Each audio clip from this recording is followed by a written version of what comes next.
నమస్తే ప్రజలారా, మొత్తానికి మున్సిపల్ ఎలక్షన్లకు సంబంధించిన రిజల్ట్స్ వచ్చేసినాయి. కాంగ్రెస్ జోరు మీద ఉన్నది, హస్తం గుర్తు ఆగుతలేదనే టీవీలలో మీరు చూస్తున్నారు కదా. వాటి గురించి అసలు కాంగ్రెస్ పార్టీకి ఎన్ని సీట్లు వచ్చినాయి, ఓటు పర్సెంట్ ఎంత, ఎన్ని డివిజన్లు వార్డులలో గెలిచిందో మనం మాట్లాడుకుందాం.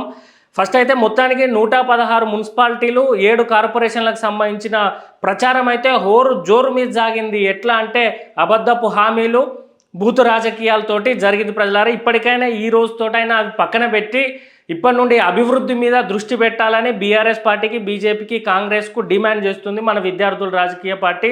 అయితే ప్రజలారా, 7 మున్సిపల్ కార్పొరేషన్లలో మంచిర్యాల, రామగుండం, మహబూబ్ నగర్, నల్గొండల మాత్రం కాంగ్రెస్ నిజంగానే గెలిచింది.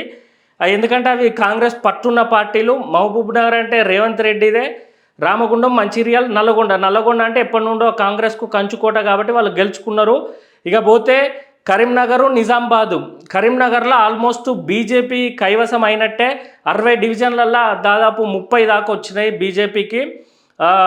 కాబట్టి ఇంకా ముగ్గురు నలుగురు ఇండిపెండెంట్లు రెబల్గా వేసిళ్ళు బీజేపీ నుండి. వాళ్ళని కూడా తీసేసుకుంటే కరీంనగర్ మేయర్ పదవి బీజేపీదే అవుతుంది. ఇక నిజామాబాద్ మున్సిపల్ కార్పొరేషన్ పరిస్థితి చూసుకుంటే ప్రజలారు ఇది ఎటు అర్థం కాకుంటున్నది. సేమ్ కొత్తగూడెం లాగానే. కొత్తగూడెం గురించి మాట్లాడుకుందాం.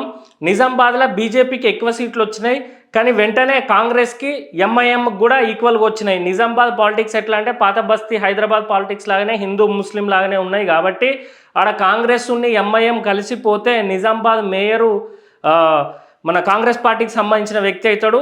లేదా బీజేపీ ఏమన్నా లాబింగ్ చేసి వాళ్ళని ఎవరన్నా తీసేసుకుంటే కాంగ్రెస్ నుండో ఎంఐఎం నుండో ఏమైనా గుంజగలిగితే, మ్యాక్సిమం ఒకరేమో ఇండిపెండెంట్ ఉన్నారనుకుంటా, వాళ్ళని ఎవరైనా గుంజగలిగితే నిజామాబాద్లో బీజేపీ మేయర్ పదవి దక్కించుకోగలుగుతుంది.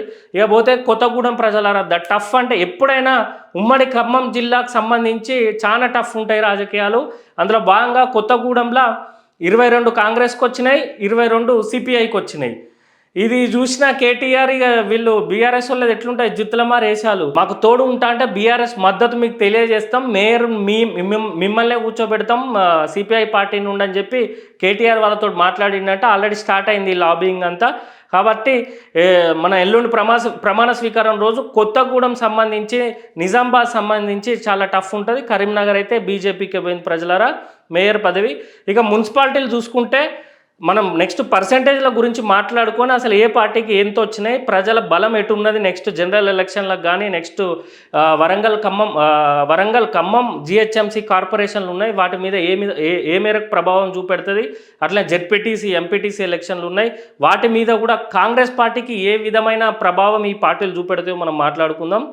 ఒకసారి మొత్తం మున్సిపాలిటీలకు సంబంధించి వార్డులు చూసుకుంటే 116 మున్సిపాలిటీలు ఉంటే 2582 వార్డులు ఉన్నాయి ప్రజలారా. అందులో కాంగ్రెస్కు 1347, బీఆర్ఎస్కు 717, బీజేపీకి 261 ఉన్నాయి. ఇంకొన్ని ఇప్పుడిప్పుడే రివీల్ అవుతున్నాయి, చూడాలి. ఇండిపెండెంట్లు 252 మంది ఉన్నారు ప్రజలారా. అయితే కాంగ్రెస్కు 1347 వచ్చినాయి కదా అని సంతోషపడాల్సిన విషయం కాదు, మనం మాట్లాడుకుందాం. మొత్తానికి 116 మున్సిపాలిటీలల్లో 66 మున్సిపాలిటీలు కాంగ్రెస్ దక్కించుకున్నది, 15 మున్సిపాలిటీలు క్లియర్గా బీఆర్ఎస్ దక్కించుకున్నది. ఇక 36 మున్సిపాలిటీలల్లో హంగ్ ఏర్పడ్డది ప్రజలారా. అంటే ఏది మ్యాజిక్ ఫిగర్ దాటకుండా కాంగ్రెస్ బీజేపీ ఫస్ట్ సెకండ్ ర్యాంకులలోనే ఉన్నాయి. ఇప్పుడు ఈ 2 రోజులు లాబింగ్ చేసుకునుడు, ఇండిపెండెంట్లను కొనుడు, వేరే పార్టీ వాళ్ళను గుంజడం కార్యక్రమాలు జరుగుతాయి రాజ్యాంగబద్ధంగా అని అనుకుంటారు. అయితే ప్రజలారా, మనం ఇక్కడ ఒకటి మాట్లాడుకోవాల్సింది, ఇంకొక మున్సిపాలిటీ ఏదైతుందో అది మహబూబ్ నగర్ వడ్డేపల్లి మున్సిపాలిటీలో AIFB all India forward block నుండి నిల్చున్నోళ్ళు 8 సీట్లు వాళ్ళే గెలిచిళ్ళు. వీళ్ళు ఎవరు అని అంటే కల్వకుంట్ల కవితకు సంబంధించి జాగృతి ఆర్గనైజేషన్ సంబంధించి నిల్చోబెట్టిపించింది కవిత. అందులో క్లియర్గా కవిత విజయం సాధించిందని చెప్పుకోవచ్చు. ఇక జగిత్యాల్లో ప్రజలారా, జీవన్ రెడ్డి వర్సెస్ సంజయ్ నడిచిందిగా. సంజయ్ బీఆర్ఎస్లో గెలిచి కాంగ్రెస్కి వచ్చినాక వాళ్ళ వర్గం ఉన్నోళ్ళకే ఎక్కువ మందికి టికెట్లు ఇచ్చినా కూడా ఇక్కడ జీవన్ రెడ్డి ఇండిపెండెంట్లో నిల్చోబెట్టిండు తన మద్దతుదారులను. 14 మందిని ఇండిపెండెంట్గా నిల్చోబెడితే 14 మంది గెలిచిళ్ళు. అది కూడా జగిత్యాల్లో కూడా జీవన్ రెడ్డి ఊపిండు అనేది కాంగ్రెస్ పార్టీ గుర్తుపెట్టుకోవాలి ప్రజలారా. గెలిచినాయి కాంగ్రెస్ పార్టీ ఎక్కువ గెలిచినాయి నంబర్లా అనిపిస్తుంది, కానీ ప్రజలారా కాంగ్రెస్ పార్టీ గెలిచింది 52%. బీఆర్ఎస్ పార్టీ 28%, బీజేపీ పార్టీ 10-11% గెలిచింది. అధికారంలో ఉన్న పార్టీకి లోకల్ బాడీ, అర్బన్ లోకల్ బాడీకి సంబంధించిన ఎలక్షన్లు వచ్చినప్పుడు అటు గ్రామ పంచాయతీలు చూసుకున్నా, ఇటు మున్సిపాలిటీలు, కార్పొరేషన్లు చూసుకున్నా అధికారంలో ఉన్న పార్టీ దాదాపుగా 75-80% గెలిస్తేనే వాళ్ళు గెలిచినట్టు లెక్క.